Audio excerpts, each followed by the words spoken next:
kita. Tolong Islamkan amal kita. Bila kita kata akidah mesti bersandar balik pada Quran dan hadis. Dan sekali lagi silap besar kita ialah kita sangat-sangat mengutama dalam soal mendidik, minta maaf banyak. Dalam soal mendidik ini sebahagian dari pengalaman apa kita kata dan bahan bacaan juga. Okay, kalau mengikut ulama kita kata, kalau ingin mendidik anak dekat dengan Allah, untuk mendidik anak dekat dengan Rasulullah, pertama mesti jaga akidahnya. Akidah bermakna apa? Membangun keyakinan, membina hubungan anak dengan Allah, anak dengan Rasulullah. Membina hubungan dia dengan Tuhan dulu. Tuhan itu kuat, Tuhan itu ada, Tuhan itu kaya, Tuhan itu tengok, Tuhan itu bimbing kita, Tuhan itu gerakkan hati kita, Tuhan itu bagi kita jasad, Tuhan itu bagi kita boleh berjalan, Tuhan bagi rezeki, Tuhan bagi kaki, Tuhan buat binatang. Maknanya kaitkan dulu dengan akidah. Tapi kita pula, sama ada di sekolah biasa ataupun di sekolah kebangsaan dan sebagainya, di mana pun sekolah agama ataupun yang bercakap pasal agama, apa yang kita beratkan dulu? Kita banyak beratkan amal dulu. Okey, mula-mula belajar dulu solat. Mula-mula belajar. Tapi kita tak terangkan. Okay, kenapa solat? Apa ada dalam solat? Siapa tengok bila kamu solat? Apa tanda? Apa ciri-ciri? Ataupun kita kata apa faedahnya? Maknanya, anak kita diajar solat tapi tidak dikaitkan solat itu dengan apa. Akhirnya solatnya cincang-bancai, solatnya tak khusyuk, solatnya macam-macam cincanya. Kerana apa? Sebab itu kita kata kalau makan sihat, maka anak akan makan. Kalau kamu tak makan, mati. Kita kaitkan dengan mengapa perlu makan, mengapa perlu mandi. Tapi kita tak dapat kaitkan mengapa perlu solat. Maka mari kita sama-sama, pada yang ada anak, pada yang ada cucu, pada ada yang ada adik dan sebagainya, mari kita sama-sama belajar akidah dulu. Bangunkan rasa dekat dengan Allah dulu. Bangunkan rasa bercantum dengan Rasulullah dulu. Sebab itu kita kata kita kenal Rasulullah hujung-hujung jari. Maka penghargaan, penghayatan kepada sasyah Rasulullah itu tanggal. Kita belajar apa itu, siapa Rasulullah, Muhammad Rasulullah. Ayahnya apa, maknya siapa, datuknya siapa, dia buat apa, dia berniaga, dia kahwin, dia anak, dia ada sahabat-sahabat. Tapi tidak dibangun keyakinan dan kekuatan macam mana kita nak cinta Rasulullah. Sebab itu akhlak Rasulullah sikit sangat lekat pada kita. Malah kita hanya diajar sidik amanah, tabligh fatana, nyanyi di sekolah kebangsaan dan di sekolah rakyat. Umi dulu sekolah rakyat. Okey. Kita nyanyi tapi kita tak tahu kita dan dia, benda tu dimasuk ke kita ke tidak. Ada tak latihan yang mengasuh? Ada tak kita dalam keluarga ada cara atau latihan atau kaedah untuk memastikan anak mesti cakap benar? Okay? Anak mesti cakap benar, kerana kalau dia tak bercakap tak benar, dia akan menyimpang. Tetapi hari ini anak sangat kaya. Anak umur 2 tahun, 3 tahun dah boleh bohong dah. Sebab dah tengok kartun nama banyak. Okay? Dah tengok TV macam mana bohong. Okay? Maka kekuatan yang kita nak bangun ialah, sekali lagi, pertama kita kata untuk kita membangun rasa cinta. Kita pun sampai sekarang belum mampu cinta Rasulullah. Okay? Bukan alasan Rasulullah kita tak tengok dengan mata kepala, itu secara zahirnya. Tetapi secara spiritualnya patutnya kita dah mampu dah. Tetapi sebab kita belajar untuk dapat pengetahuan, nak tahu. Kita belajar sebab nak tahu, bukan belajar sebab nak buat. Sebab tak ada diameter, tak ada pengukur yang menunjukkan kita ni jujur. Okay? Orang tak kisah sangat kamu jujur ke tak jujur, yang penting ada jawapan. Sebab itu dari sekolah, kamu tak buat homework. Oh, tadi tu ni. Homeworknya dah tinggal. Mi dulu pernah tangkap seorang pelajar. Yalah, sebab Mi dulu agak garang juga di sekolah. Sampai ada bekas-bekas pelajar pun, cikgu garang katanya. Okay.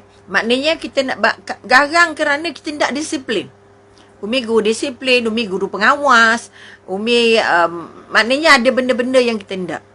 Sekali lagi pernah dibohong. Okay. Benar dibohong, katanya kerjanya dah siap dah tapi tinggal atas meja. Okey, apa Umi buat? Okey, Umi tanya dia, rumah kamu tepi jalan ke jauh ke dalam? Rumah saya tepi jalan je. Okey. Maka dia tak tahu apa sebab Umi tanya. Okey. Tapi bila dia kata okey, kalau tepi jalan, sebab dia dah jawab tadi homeworknya dah siap. Tertinggal atas meja. Okey, maknanya sekarang okey, kamu kata tak homework dah siap, rehat sekarang. Masa rehat sekarang, jom naik kereta cikgu, tunjuk cikgu jalan pergi rumah awak, kita ambil homework. Apa respon lepas itu? Sebenarnya baru dia nangis. Sebenarnya homeworknya tak siap. Mengapa bohong? Ini salah satu kaedah bagaimana Umi mengukur kejujuran pelajar contohnya. Sebab itu kalau maknanya sekali lagi kalau dengan anak-anak pun, katalah buatlah apa kesalahan pun, tapi kesalahan paling Umi tak boleh terima ialah berbohong. Okey, sebab itu sekali lagi jujur itu kita belajar Nabi itu benar. Okey, sidik, amanah, tabligh, sidik itu benar sebenar-benarnya.